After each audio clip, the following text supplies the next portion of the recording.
Welcome back to another episode of What Are You Made Of with your boy, the unstoppable Mike C-Roc. And by the way, I am unstoppable because I've decided to be unstoppable.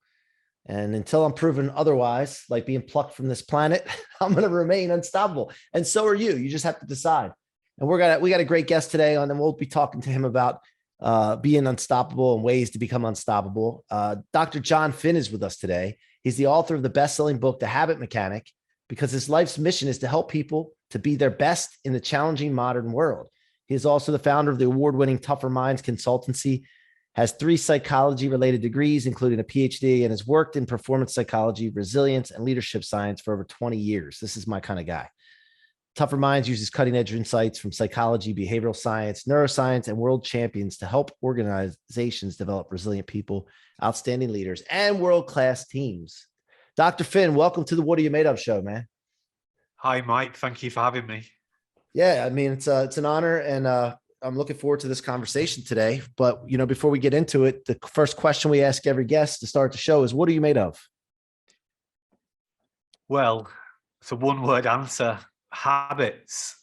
I'm made of habits. Habits are driving everything that I think and do. Some of those habits are helping me to be my best. Some of them are getting in the way of me being at my best. So I'm on a journey, like all habit mechanics, to identify the ones that are helping me and supercharge those, but get rid of the ones that are not helping me, that are what we call destructive habits. So yeah, I think that's a big new insight that's emerged from the science in the last period of time, is that most of what we're doing is autopilot, what we think and what we do, because our brain is designed to save energy. So it tries to turn everything into an automatic process. Efficiency. We have a tiny bit of consciousness, and that's it. Yeah, I mean, that's interesting. The percentage of consciousness versus unconsciousness or subconsciousness. Does anybody know the percentage on average? Yeah, so we would be thinking now about 98%, probably higher, is subconscious, mindless behavior. So in other words, it's a habit. Habits are automatic, semi-automatic behaviors, what we think and what we do. It starts with things like your heart beating and how you're breathing right now. You're not thinking about it. How we judge each other. And essentially we have a predictive brain. So we're predicting all the time how delicious that donut's going to be. And it's just, we just can't avoid not having it. Yeah, once we've had it, it goes after about 30 seconds. It's, it's like we've never had it. We want another one. So I just thought of a blueberry cake donut for some reason. That's my favorite. I just thought of Well, there you go, because it's a mindless process. Don't think of a donut. What you're thinking about is donuts. So wow. Well, I like to look up words. This has been a big advancement for me in my reading. So ever since I stopped at words that I didn't quite understand or think I understood 100%, not just a little bit or think I understood, I can read faster now, and I look forward to reading. And this happened in my 40s, believe it or not. My stepfather used to tell me all the time, like, you got to look up words. You got to look up words. And I would ask him what a word meant, and he'd say, go look it up. And this is before we had phones, and I'd have to go to the dictionary. And I would say, come on, man, you can't just tell me what the word means. He's like, no, go look it up. And I never really grabbed onto it and understood how powerful it was until I was in my early 40s. So habit is a noun, a settled or regular tendency or practice, especially one that is hard to give up. And the second definition, a long, loose garment. We'll skip that one because it's not relative, so or related to this. So, and then there's a verb that has to do with dressing and clothing and all that, but we'll skip that one as well. So we're talking about a settled or regular tendency or practice, especially one that is hard to give up. So why are habits hard to give up? Because they are neurobiological wires that are in our brains. They are physical things. And whatever is a habit is something you've practiced a lot. And some habits are easier to give up than others. But it's often the habits that are unhelpful for our behavior that we want to give up, that are hard to give up, because those habits are what I call survival habits. And this isn't always obvious, because we think of survival as avoiding lions, tigers, and bears, for example. But for Homo sapiens, human beings, one of our most powerful, unique survival advantage over other animals, because we're not the biggest, fastest, strongest animal on the planet. Our unique survival advantage is working in teams. We are better at communicating and collaborating, hence our language, and therefore solving problems, whether it's how to light a fire, how to make a wheel, how to create the COVID vaccine. So we are instinctively concerned about how we are being viewed by other important people in our lives. So think of social status. So our brain is looking out all the time for social status threats. What do other people think about me? So we develop the habit of thinking in that way and then doubting ourselves and speaking to ourselves in a negative way, beating ourselves up, worrying. So these survival habits are very persistent, and they're easier to, when we've introduced things like social media, for example, they really exacerbate them, they make them more problematic. So habits are things that you practice a lot. They grow wires in your brain. And unfortunately, a lot of habits that are not very helpful for us being healthy, happy, and at our best are much easier to develop than they ever have been. And that leads to more people not feeling very good about themselves, not being as productive as they'd like to be, not being as good a leader as they'd like to be, et cetera, et cetera. And is changing a habit start with just making a decision to do so? Yes, it starts with willpower, which is the little bit of consciousness you have in your prefrontal cortex. That's the conduit. But unfortunately, this is also where we get it wrong, because the biggest tool that we use to help us to change and others to change is called verbal persuasion. So we persuade ourselves it's a good idea to do this thing. It's going to be a good idea to stop speaking to myself in such a negative way. It's going to be a good idea to become a better role model for my employees. But we don't do what we know we should do. We do what we're in the habit of doing. And that's why we've got to use insights from behavioral science, the science of why we do what we do, to make it easier for us to move from knowing what we'd like to do to actually build it into a habit. Got it. The conduit is consciousness, is to make the decision, but then you have to activate the behavioral science. It's always working, either for you or against you. You've got to get it working for the new habit that you want to build. Okay, so before we get any more deep into this, I want to know more about you, if you don't mind. Let's talk. Where did you get started in your career? You know, were you always interested in this topic? Like, what was it like growing up? Was there a catalytic moment growing up that led you into this field? Take us back, if you don't mind, Dr. Finn. Yeah, so I was always good at sport. That's what I enjoyed doing. So I played soccer, rugby, cricket, golf, and I could really connect with the thinking part of sport. For golf, where you have a lot of time to think. I was a goal kicker at rugby, the same thing, a lot of time to think. What was your lowest handicap that you got to in golf? Single figures. Okay. We could play together. We could play together. Yeah, I haven't played golf for about 20 years, but yeah, we could really? still play together. But I've worked, we could talk probably for a few hours about golf. I've worked in professional golf quite a lot, but I went to university to study sports science, which was physiology, psychology, motor control, learning how you learn, essentially, nutrition. And I was playing in a warm-up game for an international fixture, a student international rugby.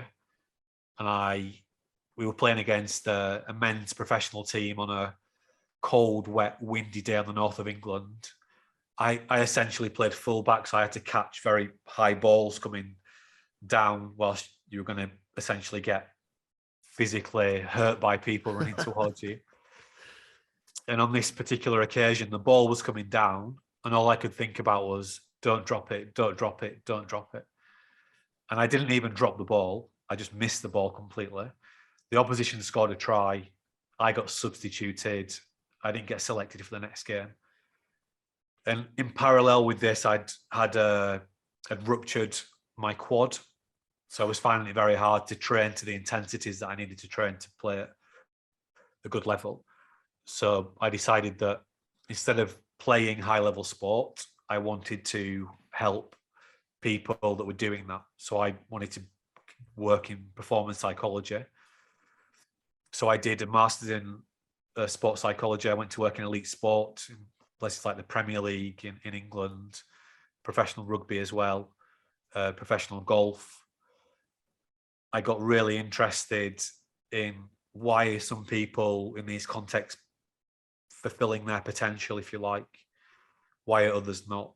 So one team that I worked for, we won the league against the odds. We won the league by spending less money on player wages as a soccer team than any other team had done in the history of UK professional football. And part of how we were achieving that was we were recruiting young players from Premier League teams that were very good, but they weren't good enough to take Steven Gerrard's or Wayne Rooney's or David Beckham's place in the team. So we typically buy those players for about £100,000. This was, 15 or so years ago. And then some of those young players would do really well. And then a few years later, we'd sell them to other clubs for millions of pounds. The best example we had, we bought a player for about £100,000 from a club. 2 years later, we sold him back to the same club for £3.5 million, and he was their product. Wow. But other players we signed for £100,000. A couple of years later, some of them weren't even playing professional football anymore, or soccer, as you'd say. It wasn't because they weren't good soccer players. It was something to do with what was going on in between the ears. So I did a Ph.D. to learn more about that. And I was interested in the role of emotional regulation and how that predicted your ability to actually, fulfill your potential. So if you were one of the best when you were 18, would you have a better chance of being one of the best when you were 25 if you were better at regulating your emotions, which drive everything that we do? And then I built Tougher Minds off the back of that work. I got asked to go apply these ideas in a group of private schools in the UK. Blank piece of paper. How do you help our young people to actually build better health, happiness, performance habits across all parts of their life? And then the parents saw what we were doing. So they asked us to go into their businesses and do the same thing. So the reality is that everything, or the vast majority of what everybody's doing right now, yourself, me, Mike, everyone that's listening, is driven by habits. What we're thinking and what we're doing, it's mindless subconscious behavior. It's driving everything that we're doing, and it's getting easier and easier to build unhelpful habits. Only if you understand how to build better habits and become what we call a habit mechanic, can you truly get control over those habits and actually help yourself to achieve big, meaningful goals, to fulfill your potential. And the same at a leadership, organizational level. Only if the leaders, the CEOs, etc., the C-suite in a business, or the senior coaches in a sports team understand how habits work and how to use behavioral science to help their people to build better habits, can you truly build a high performance culture. So you become a chief habit mechanic. And this is something that not many people, if anyone, is actually doing right now. This is really exciting science. So yeah, if you want to manage your own habits, it's a habit mechanic. If you want to help others to do it, it's a chief habit mechanic. And that's all in the book. That's what we wrote the book for. And we've been doing this work for over 20 years now. I've spent at least 25,000 hours developing the programs and the training that we put together, this whole habit mechanic approach. And it works, So, well, without a doubt, I'm sure it does. And there's proof behind it. It just takes work. And first of all, people need to know about it. They need to be aware of it. And then they need to put in the work behind it. Right. And well, I got a question for you. So our minds, if people study the mind, our minds are always recording, right? They're always recording. Even when we're unconscious, our minds are recording things that are going around, our perceptions, correct? has the ability to do that, but it isn't like it's a video camera recording everything. So this is how you learn something. You first of all have to pay attention to it. So there are 1,000 things around me happening now, but I'm just paying attention to the conversation that's going on here. When you pay attention to something, you store it in your short-term memory for about 30 seconds. And your short-term memory can hold about 5 to 7 bits of information. So if I say to you some numbers, 23, 35, 82, 9, 10, 107, 57, 73, 84, 92, can you recall those back to me? No, not in order. No, because I've just overloaded your short-term memory, right? So there's a limitation there. Yeah. So in order to get the next number in, once you've gone past 5 or 7, you've got to dump some of the others. If you want to retain that information in your short-term memory, whatever you're paying attention to, the key to do it is to repeat the information. Mm-hmm. So you can repeat by writing things down. You can repeat by discussing. You can repeat by testing yourself. And the more you repeat that information, the more neurons in your brain will become dedicated to that information. So you move from these, there's about 100 billion neurons in our brain. They're all malleable. They're like plasticine, hence the word neuroplasticity, because neurons, of which there are about 100 billion in your brain, are like plasticine, neuroplasticity. So depending on what we pay attention to, we're remolding and resculpting these neurons all of the time. And you move for a new idea, like the definition of habit, for example, or the one that you use, because there are multiple, you've got some sort of cobweb-like neurons in your brain for that now. But if you keep repeating that definition, those connections will move from being like cobwebs to cables. But then if you stop using that information of the definition of habit, of what habits are, those cable-like connections will reduce back down to cobwebs to nothing. So there's a understandable process of how we learn, and we are learning all the time, but we only learn what we pay attention to, and we reinforce what we keep paying attention to, what we keep practicing. So if you keep practicing beating yourself up, telling yourself you can't do it, telling yourself you'll never be any good, you've got loads of neurons in your brain for that, and you're really good at that. Gotcha. So it's you drill it. You're drilling in a habit, right? It's like a drill. Yeah, you're strengthening it. Yep. Okay. So then let me ask you this. How does spirituality tie into the mind? Because, I'm a firm believer that we have a spirit that's running our physical body. I don't know what your beliefs are, but has there been studies with this from your point of view on how, as we come into this world, we're already a being, and then we get conditioned by the things that happen around us and our experiences, right? And don't these things start to develop these habits? So is it possible, and I guess my question is, to go back as a child to where we came into the planet and basically deprogram ourselves into the person that we were supposed to be when we came here? Is that even real in your world? So the lens that I always look at this through is the evolutionary science, what science is telling us.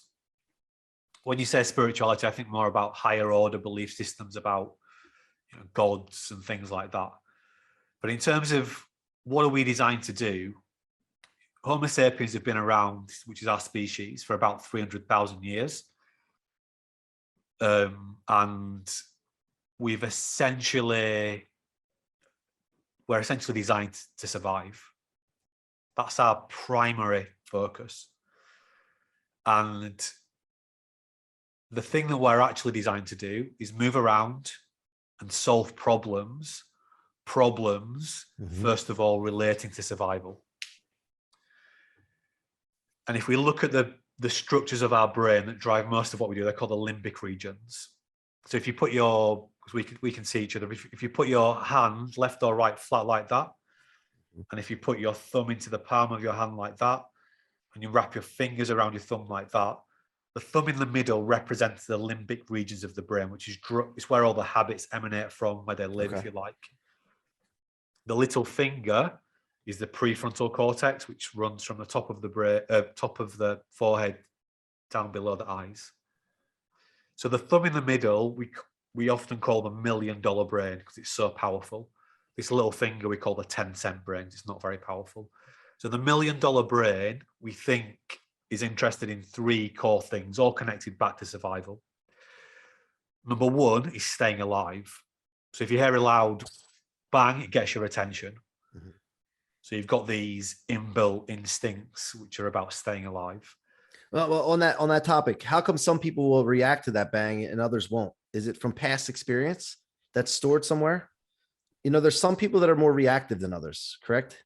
Yeah, so you could get triggered, things like shell shock, for example. So you get conditioned to, when it's a bang, it's really bad. So I'm going to get hypersensitive to that.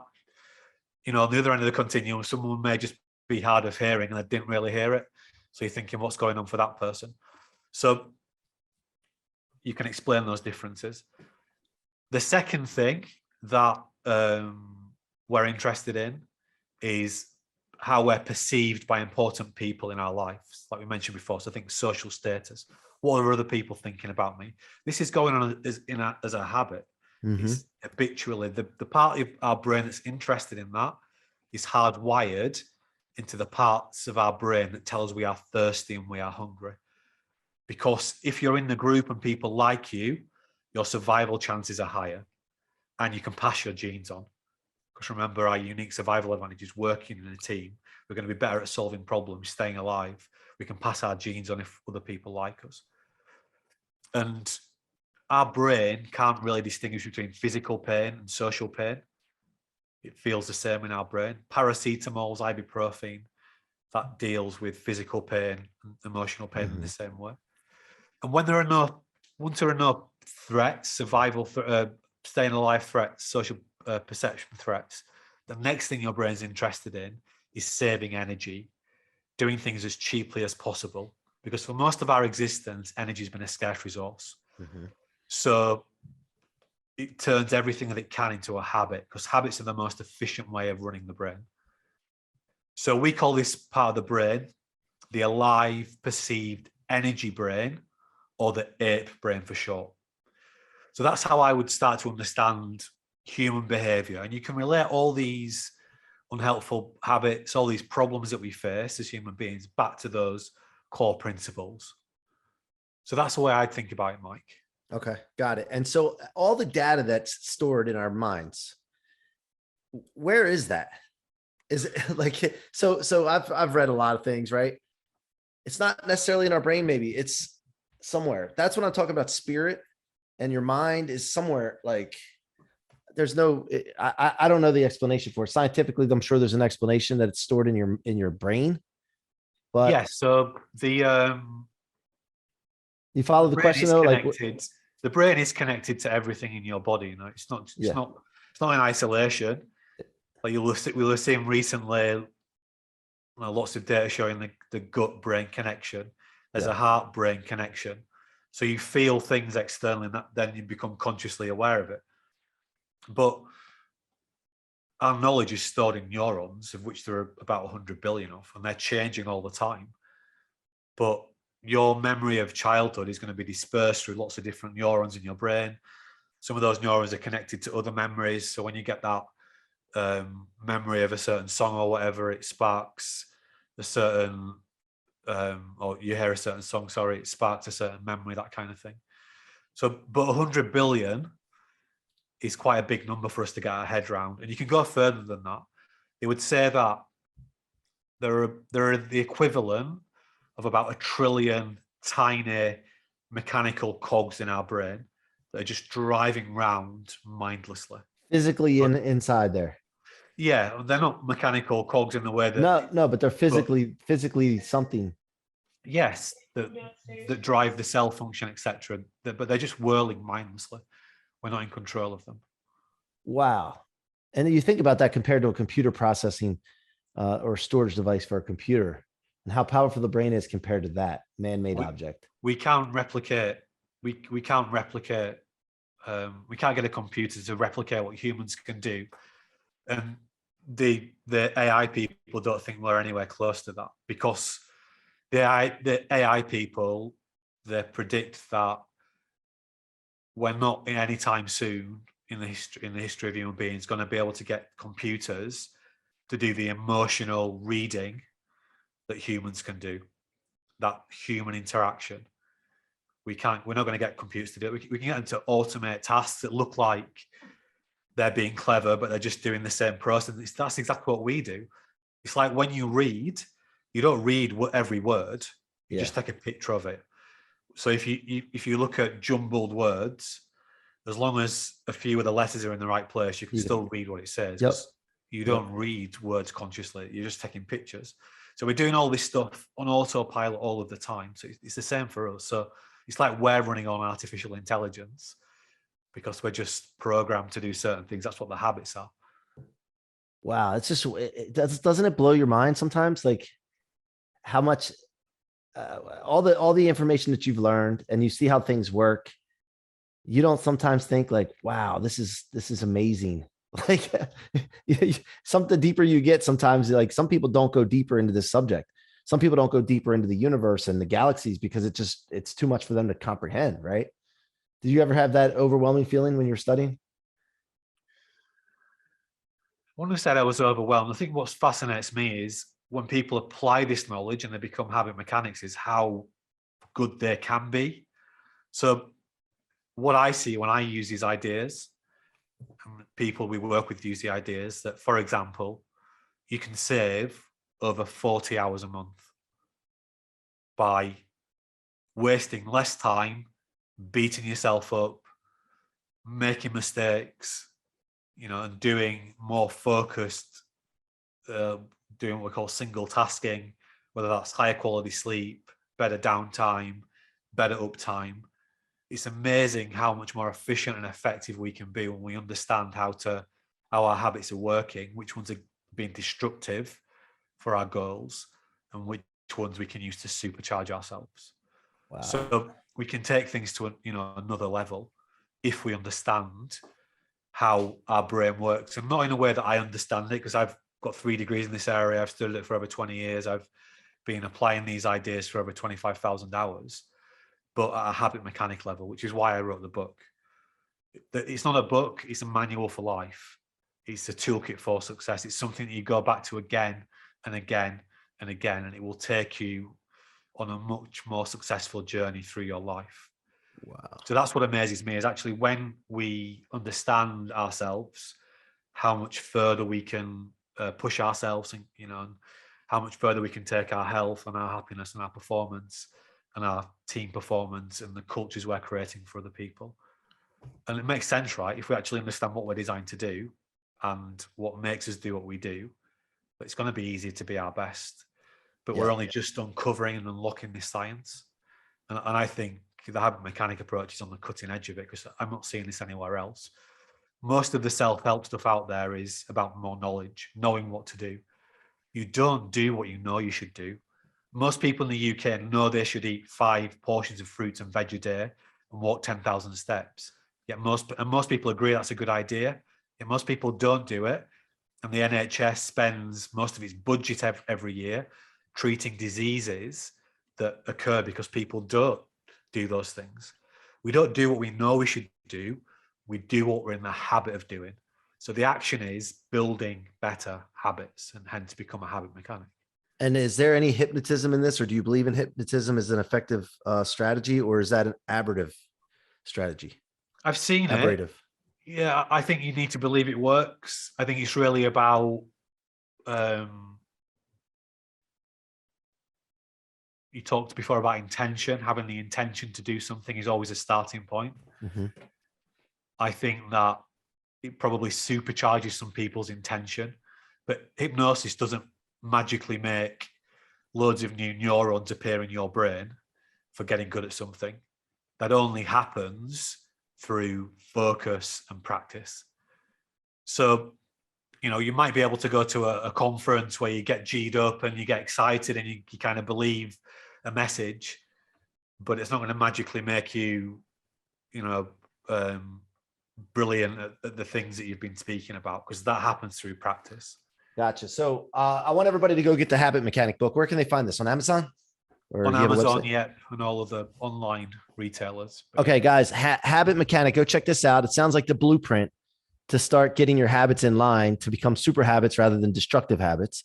And final question for you, I have for you, and then I'm also going to talk to you real quick offline about something I have something I want to share with you. But the question I have for you is this: will the Habit Mechanic allow you to get yourself to start being happy and joyful, even in adversity or tough times, or when you have what you would appear to be a failure or setback? absolutely. Failure is And by the way, how powerful is that to be able to be that way in an adversity? absolutely. I fail every day, and I only get better if I fail. So it's really about learning how to pay attention to more helpful things. So it's what my PhD was on. It's called meaning focused coping. It's changing the meaning that you take from things. And we can build better habits in that direction, no doubt about it. So that reframing things in a more helpful way for you becomes more automated. So what we need to recognize is that if we want to be happy, it's a three-part equation. One is you've got to get your brain working well. It means good sleep, good diet, good exercise, good brain function, good positive relationships with people. Number two, you've got to let your hair down. You've got to have some fun. You've got to have those hedonic experiences, and that's easier to do than ever. And number three is you have to make progress as a human being. You have to feel like you're achieving big, meaningful goals. That means you're going to fail. You're going to have setbacks. So feeling like that is part of your journey to being happy, in a real sustainable way. And what we're seeing now is lots of people just thinking that the hedonic treadmill is going to actually get them to be a happy person. And they're just always in this pursuit of the next short-term hit that's going to make them feel better. You've got to get a balance of all three, and that's harder than ever before. Yeah. But the Habit Mechanic guide, blueprint, as you said it, the book was going to help you to do that better than anything else I've seen out there. Yeah, because there's a lot of people that are like, they have no hope and they're in a dark tunnel sometimes. And when you're in the midst of adversity, generally the majority of people have very little light at the end of the tunnel or none at all. So if you can just, basically what you're saying is at that moment when you hit that, if you've been working on your habits, but if you can switch your perspective to what's actually going on and maybe look to what you actually have, and that's when gratitude comes in, I guess, when you're looking at, wait a minute, I have all this stuff. I'm just trying to add more to that. And it gives you hope. Is that kind of? Yeah. So a quick framework I would use would be FAB thinking. So F stands for fortunate. What am I fortunate to have here? Had breakfast with the family. I've got a good office to come to. I've got a little bit of money in my pocket. I had a nice coffee today. All that stuff that if you're in a third world country, you wouldn't be getting, that we just take for granted. The A stands for adapt. Okay, I haven't achieved that goal. Reset the goal. Adapt it. Adapt this. I didn't get the pay rise this week. Dwelling on it and beating yourself up is not going to help you. Right. So, I'm going to aim to get the pay rise in the next 6 months. And then the B stands for benefits. What are the benefits of these difficult situations that I'm in? Because we all know that when we look back on difficult situations, we've learned lots about ourselves, and we can actually speed up that learning by looking for the benefits. Okay, this is really difficult right now, but what am I learning? Right, I'm actually quite a tough person. I'm seeing that. Well, I'm learning that those people are no good for me. So if you use the FAB, fortunate, adapt, benefit, and there's loads of other tools. There's over 30 habit building tools in the book. Several focused on that, on reframing how you think. So if you've got the skills, when you recognize, wait a minute, I'm beating myself up a bit too much, you're going to be able to reestablish better habits or build new habits faster if you've got the skills. So that's why I say it's a toolkit for success, because it gives you the tools to build better habits. All right, guys, that's Dr. Jon Finn. He wrote the book, Habit Mechanics, the bestseller. Go check it out on Amazon. And Dr. Finn, I want to thank you for being here. Thank you for your time, and I appreciate you. And thank you for all watching or listening, whatever you guys do. Thank you for all your support to the What Are You Made Of show and your boy C-Roc. Keep coming back. Go subscribe on your favorite podcast platform. If you like today's show, make sure you make a comment leave a review. It helps out the show and lets me know what more types of guests to keep bringing to you, because look, we're all about creating unstoppable people to live in the life of their dreams. And I want to continue to do that for you. So it's your boy C-Roc signing off. Until next time, be unstoppable.